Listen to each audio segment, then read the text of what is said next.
Hello, and welcome to the fourth episode of Frack the Canon. They said it couldn't be done, that it wouldn't be done, and no one said that, but here we are, TJ, 4 episodes in. Again, as always, TJ McCree from LA. Hi, TJ. What's up? Hi. So how do you feel, man? 4 episodes in. No one said we could do it. Dude. Next show, like you said, clip show. Best of. Nothing but black on the screen. Just the intro and black. Alrighty. So this episode, we're going to be talking about some stuff that should be pretty exciting for people who don't have lives. CJ, we're talking about Sleepy Hollow lately.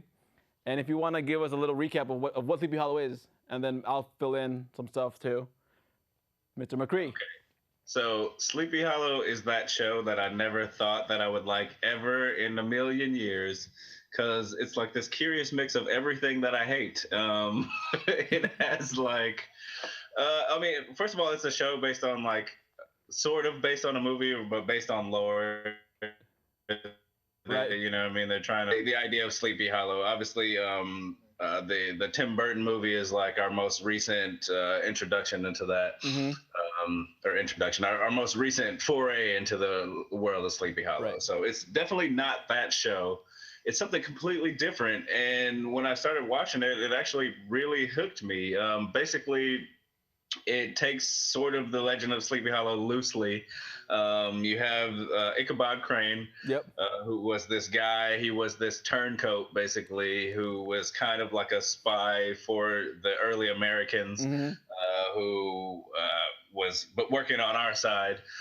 He's killed on the battlefield under supernatural pretenses. By this guy, he got killed by the Headless Horseman. And there he is right there. Go ahead, CJ, sorry, continue. Sorry. So anyways, I think you froze a little bit, so I'll pick it up. He gets killed in the battlefield of the Civil War, and Revolutionary War, Revolutionary War. And go ahead, sorry. you were saying? Because you froze. The show must go on, CJ.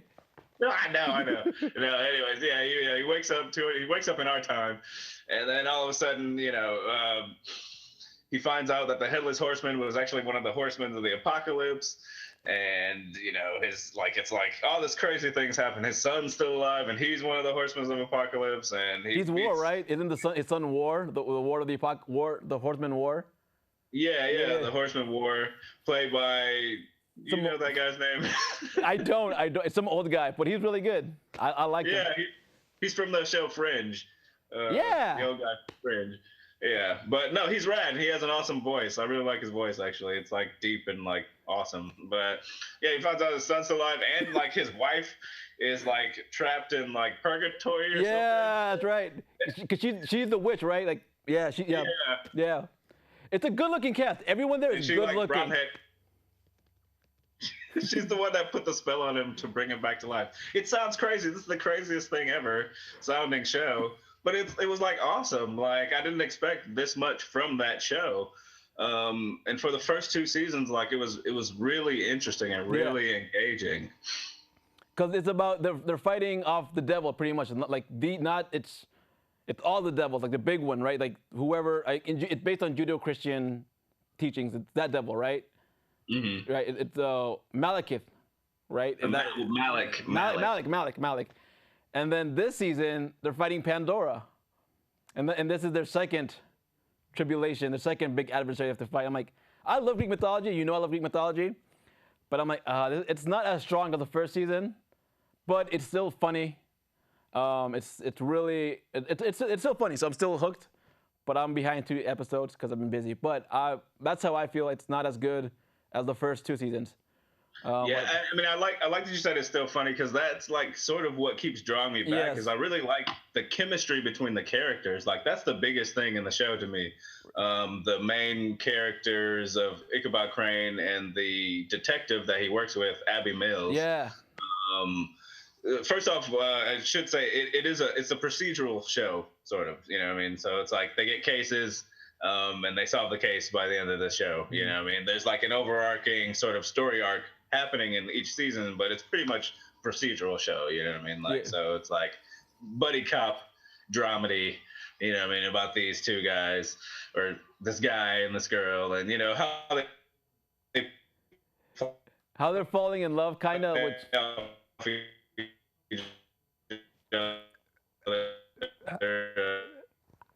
of our time, and then you have the cop is off of him, and they have fun with that sort of dichotomy. So you froze a little bit, so you might have to repeat that about how take it back. So pretty much, I guess you were saying about it was about Abby and Ichabod kind of working together, and at least the way I took it was that they're not playing with that is Abby Mills' sister, who is also a hunter, and she got possessed. Is that season 1 or season 2? Do you remember? I honestly don't even remember that clip. But I do remember she did get possessed, but I don't remember what season that was though. But yeah, that was probably season 1 actually. Yeah. But yeah, it was just like one of the reasons I was saying I like the show so much is because of the chemistry between them, between the two. You know, I mean, you have Ichabod Crane's character, the fish out of water character, the man from the past, living in the future, helping the sort of tough as nails, hard boiled Abby Mills, hard boiled / skeptic Abby Mills, and they sort of have their little back and forth, that sort of dichotomy that makes this great chemistry between the two, you know, because they have to sort of learn to work with each other. And not only that, but they sort of learn to befriend each other and to trust each other too. I love that she's a skeptic too, because she's a skeptic, but yet she's seen all these things. And I'm like, you've seen the Horsemen, you've seen death, you've seen all the other weird monsters from mythology and from folklore, and you still... I find it a little bit tiring a little bit. I'm like, you've seen all this stuff happen before. Why are you still fighting it? But, you know, I don't know. That's my one little, with that character, that's my one little issue. But overall, I'm still loving it. It's funny. And that's kind of hopefully. You know, I feel like in the first couple of seasons, they had a lot. They were building off of this same story. You know what I mean? They're fighting Malik the first 2 seasons. And everything that Ichabod Crane went through in the past sort of was leading him to this. So he has all these insights from what he used to be doing before he, you know, died and was in hibernation or whatever, that have to do with what they're going through now. Right. You know what I mean? With them fighting Malik, and that all built on one another. You know what I mean? But now and this see back. Now it just seems more. It seems more. I don't know, arbitrary. I guess. Yeah. Alrighty, but yeah. So season 3 is not as good. In recap, season 3 is not as good as season 1 and 2. We can agree. I think season 2 the stakes got higher. Season 3, I think it's because it's Greek mythology, and Greek mythology is very loose. You know, whereas the Judeo-Christian thing is a little bit more strict. So these are the things that happen. I also love the alternate history of George Washington and Ben Franklin being these witch hunters too, which I always love alternate history kind of stuff. It depends how well it's done, but yeah. So, would you like to add? Well, all I was gonna say is it is only episode 3. Yep. They still got a long. They have a long way to go. I'm assuming you're trying to say. I love the first 2 seasons, so I'm not willing to give up on it so quickly. Yes. Me too. I love that it came. I forgot that show was gone because of Hulu. I'm like, I don't know what to watch anymore. I don't know what I'm watching until Hulu comes back. Alrighty. So new show this season that I am watching because everyone knows I love Jamie Alexander. I love her, Lady Sif. And if there's a picture of there that we have, if we can bring up that picture of Jamie Alexander kicking butt as Lady Sif, there she is in all her Asgardian glory. So I love Jamie Alexander because she's pretty, but she's also a pretty good actress. So right now, she has a show that started off with her being naked in Times Square, full of tattoos, called Blind Spot. And then if we have a picture of that, there we go, of her. There you got it. Like, how would you not see that? Why would you not watch that show? Me, especially. But it's a procedural again. And it's the guy who created The Flash and Arrow, and he's doing Supergirl. And it's about this lady who has amnesia with all these tattoos, which we all know, everyone saw. I'm pretty sure everyone saw the intro, but it becomes so predictable that I'm like, oh God, I don't know if I could keep watching this show, because she figured out who she is. They figured out that she was a girl that was kidnapped when she was a little girl, and the guy who found her was taking care of her. And then a lot of the cliffhangers, it's very much a comic book cliffhanger. Like season 1 of The Flash, if you haven't seen it yet, please cover your ears. Spoilers. We all know that Professor Zoom is Tom, JD's brother from Scrubs. I don't know the actor's name, but he's Professor Zoom. And they're doing that too with Blind Spot. I'm like, Jesus Christ, you're not hinting, you're just giving out the way the plot in episode 1. And so to me, I find that very, very frustrating. And I'm gonna keep watching it because of Jamie Alexander with tattoos. What were your thoughts on Blind Spot when you saw it? I didn't see Blind Spot.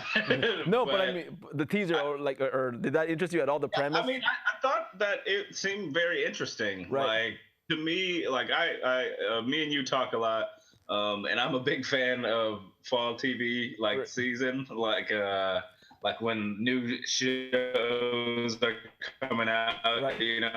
I'm just like stoked for that season. You want to see them out, like, oh, is it going to be good? Is it something I can get hooked in? But I think that I think the plot sounded really cool.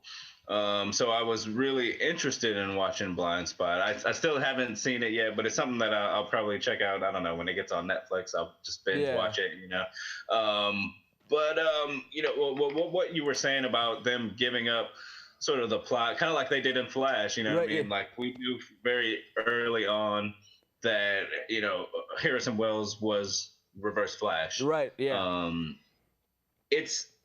That's not something that they usually do, but it's an interesting way to do things. I mean, we say it's backwards, but they just sort of have never done it before. Mm-hmm. That doesn't necessarily mean it's wrong, because you kind of can play with certain things with that. You can kind of play with suspense. You know what I mean? You can kind of play with different things like, oh, is this person going to find out? And what happens when they do find out? You know what I mean? Like, oh, because, he's kind of clever. He's kind of conniving. You know what I mean? How can they outwit this person? Or, you know what I mean? Like, I don't know. When I watch procedurals, I tell you, Renee, we talk about it all the time. I'm kind of a sucker for like the cop drama show, right. The cop procedural, you know what I mean? And my least favorite, they have like set types of episodes they do. And my least favorite one was when they showed you who the killer was first. But it does have its own set of suspense, and right. its own set of mechanics and how it does work. And I don't think it can ruin a show, but at the same time, I don't know. I haven't seen it either, but I don't think it can ruin a show. But if they do it right, it can be done pretty decently. And I think when you say that too, like we also went to film school, and so we took screenwriting, and so maybe that's also where the writer in me kicks in. I'm like, well, you're doing this, so I can kind of assume this and this is gonna happen. That's kind of why I'm like, I'm a little bit more critical about this stuff, but I'm not a big fan of procedurals, but I would want Jamie Alexander. To me, I've seen everything she's been in, I've liked, and so I'm gonna keep watching it again because it's Jamie Alexander, and I am a guy who is led by my wrong head. But speaking of Jamie Alexander and Asgard, have you heard about the rumor of Hulk appearing in Thor 3 Ragnarok? And if we have a picture, and then go ahead. I totally heard about that. Oh my God! Look at thoughts, dude. Thoughts. It's okay. So I'm excited. I really hope that it's true, for several reasons. Obviously, everybody loves the Hulk in Avengers. Like everybody says, like that's the best Hulk they've seen cinematic so far. You know what I mean? Like obviously, we want to see more of the Hulk. Mm-hmm. I like movie Thor. I like that character. I don't necessarily like Thor in the comics, but I do like movie Thor are like okay. Mm-hmm. But I think Hulk being in Thor 3 with the way Thor 2 ended would be like just the right spice that we need for Thor 3 to be a pretty kick-ass movie. You know what I mean? And there's like so many, like, my head spins with all the possibilities they could do. They could do like sort of a little half Planet Hulk thing, you know what I mean? Maybe Thor and him are like stranded on some gladiator world or something. You know what I mean? Planet Hulk, Planet Hulk, World War Hulk, maybe. Yeah, you know what I mean? Like sort of like or Planet Hulk light, you know what I mean? Like mixed with some sort of Thor, and obviously Loki's behind a lot of things. Because the last time we saw Loki, he's usurped the throne. Yep. And so we kind of have to follow that up. But I thought, because Marvel's been doing superhero movies different for a long time now, you know what I mean? And it's like, okay, they're a good way to shake things up. Is the superhero duo that you kind of we haven't really seen the Marvel team up movie. Yeah. We've seen next year coming. We're gonna start seeing the Versus movie. Yeah. Batman versus Superman coming up, and then we got Captain America. Captain America 3 Civil War. It's Captain America versus Iron Man. War. Yes. We had Captain America Winter Soldier. Yep. Which was a little bit of a buddy cop team up with Black Widow and Captain America, which is kind of cool. You know what I mean?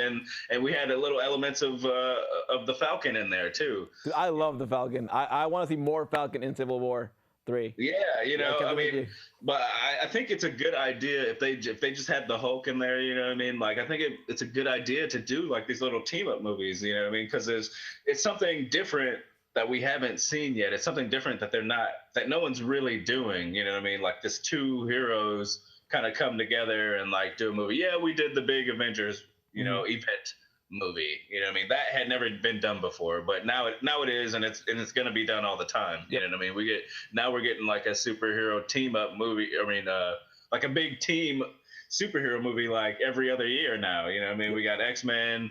When we don't have Avengers, we got Justice League. You know what I mean? We got like all these teams right now. I think a superhero team up movie would be a good idea. Any thoughts? No, I'm more excited about Civil War. I'm more excited about Hulk in Thor because I want to see more of. I don't like Hulk. I'm not a big Hulk fan, but I actually am excited for seeing him interact with the other Marvel universe outside of the Avengers, and I like seeing him with Thor, and I like that. I am really excited for that idea. But like you said, next year though, it's gonna be a big year for movies. Like you said, like we have Batman versus Superman, Deadpool, Captain America: Civil War, X-Men: Apocalypse. I already know I'm gonna be broke just movie-wise next year because I'm gonna be spending all these monies. I speak good English. All my money in theaters. So, but I am more excited about. I want to see more Mark Ruffalo Hulk in the Marvel Cinematic Universe. Did you also hear about the rumor about what was it? So apparently the rumor is the Fantastic Four that Fox and Marvel going off into this was that. So Fantastic Four, Marvel made a deal where that Fantastic Four go back to Marvel, so that they can they would keep the X-Men, and because of that, they're going to be using Hellfire Club. They're making a TV show about the Hellfire Club in the 60s, which I believe I have a picture after this one. And this movie, Fantastic Four, I don't know if you saw it, TJ, but it was not that good. It had so much. You saw the trailer. I'm sure you saw the trailer.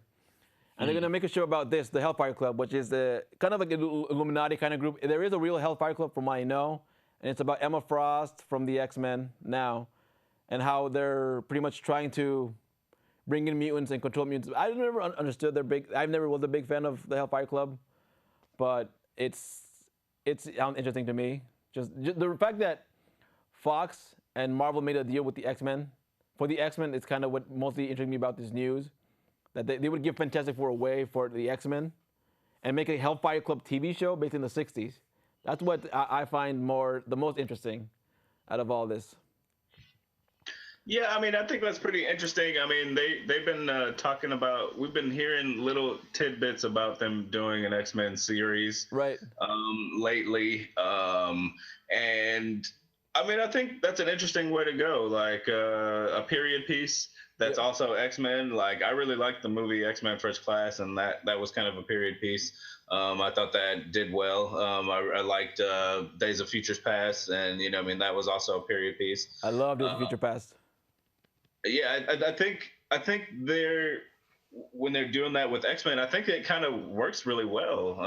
It kind of lends itself to that sort of, I don't know, that form of storytelling. But I guess we don't technically see a lot of that right now. Yeah. Like powers mixed with sort of other eras. Yeah, I guess.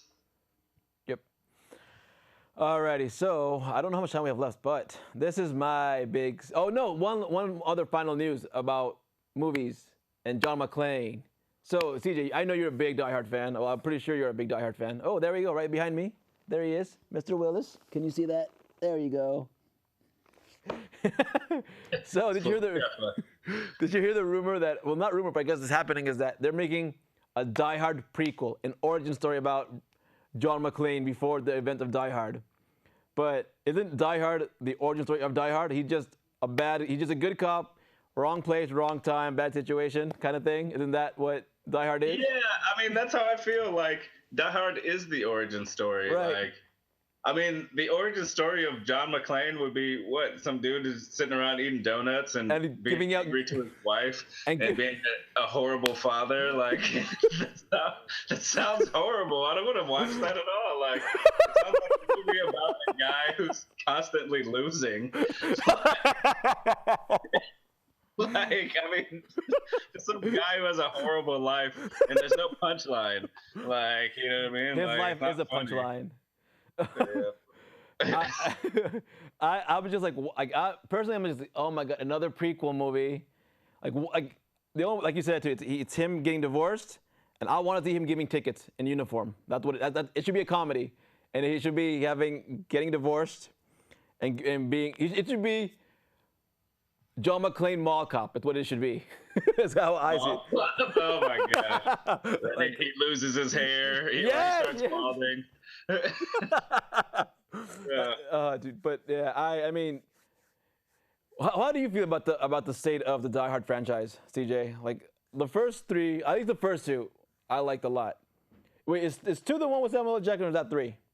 No, 3 is the one with Samuel L. Jackson. 2's like the one at the winter airport. It's like kind of weird. It's like kind of cool, but I'd rather not watch it. You know what I mean? I don't know.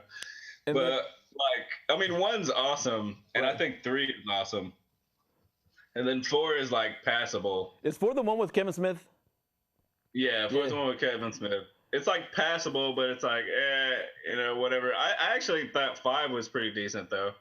I didn't see 5, but I heard a lot of mixed reviews about 5 that people were like, it's not great, it's not good.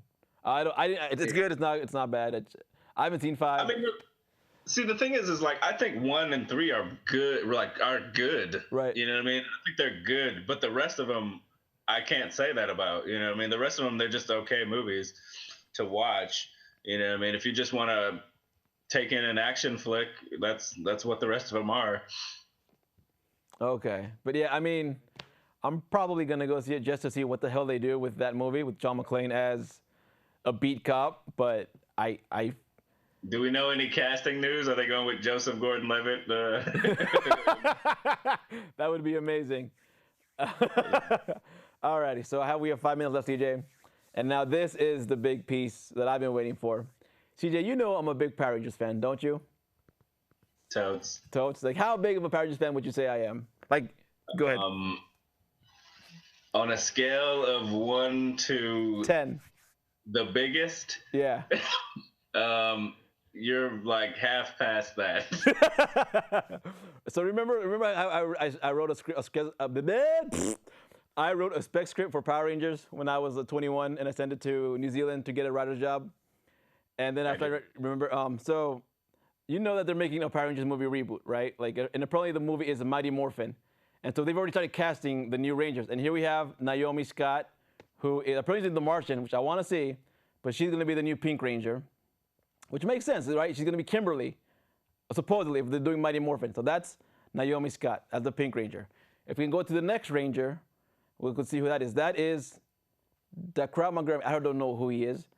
I was going to take Jason, but he's too pretty, and not Rocky, because Rocky's Mexican. So I don't know what they're doing. And then the next guy is going to be, here you go. This guy is supposed to be the Black Ranger. So I'm guessing Adam, because it's not supposed to be Zach. And then the next guy is going to be the Blue Ranger. This is what blew my mind. I'm like, he's supposed to be Billy? And then that totally, my mind exploded, because I always think they're going to be Mighty Morphin. And Mighty Morphin has always been, the cast calls for Zach, Kimberly, Billy, Trini, and Jason. That cast is not those characters from the original movie, unless they're doing an alternate timeline and alternate races. That is kind of what I'm like, what the frack is going on with this? You know, I mean, are we sure that they're gonna use the same names? I mean, isn't any name as good as another one? It is, but supposedly that's what the rumor was, and it was confirmed that they are Mighty. It is Mighty Morphin. So the plot of the story is this, because I'm sure everyone who watches this will understand what I'm talking about the morphing grid. So apparently the story is this: the current Power Rangers team, which is Dino Charge, are fighting some villain, but they're protecting the morphing grid, and the morphing grid is what gives the Rangers their powers to morph. And so we have 2 minutes left. I'm gonna wrap it up as fast as I can. It gives them the powers to morph. And so they're protecting it from some villains, but they're also seeing the past, the present, and the future. And something happens that it sends them back to the past to where they have to get a new team of teenagers with attitude. And so far, those are the 4 out of 5 or out of 6 that we have, is that cast. And according to them, the rumor is it's either the original 5 Power Rangers, from Mighty Morphin from '93, or an alternate timeline altogether. I don't know how I feel about this. I just know that I went to the bathroom in anger when I saw this news. Boy. I know you like Power Rangers as a kid. How do you feel about this cast? I mean, it doesn't really bother me. Because, I mean, who cares if the black guy is the Blue Ranger or the Asian guy is the Black Ranger? I know. It shouldn't matter. It really shouldn't matter. Is it really that big a deal? It is to me. It is to me, CJ. I'm like, Peter Parker's white. Zack Taylor should be black. I don't. It kind of goes back to the whole superhero thing about, they made a big deal about superheroes and their race. That's kind of how I feel about it. Like, if they're gonna stick to Mighty Morphin and it's supposed to be the original team, again, that is a big speculation too. That it's supposed to be that team. But see, my thing is that Spider-Man, the original creation, he was white. Right. The original Power Rangers were all Asian because it's a Japanese property. But you're talking about Super Sentai. We're talking about Power Rangers, my friend. Power Rangers. There's a difference between Super Sentai and Power Rangers. Which is just a recreation of something that was already made. No, one of them is really good and one of them is really cheesy. You want the cheese, is what you said. I want the cheese. Raise you in Wisconsin because you need the cheese. Well, you are from Wisconsin, good sir. So we're out of time, CJ. This was a good show. I think the next show we're gonna have a clip show. All right. And the episode after that's it's gonna be the best of. Alrighty, cool. So again, CJ, thank you for joining us. Thank you for nerding out with me, and thank you to my crew, Tom, Jim, Fabian, Brian, and Tim, for putting up with me, and CJ with our nerd talk. Goodbye. Adios. Jimmy Alexander. If you want to drop in some beatbox, CJ.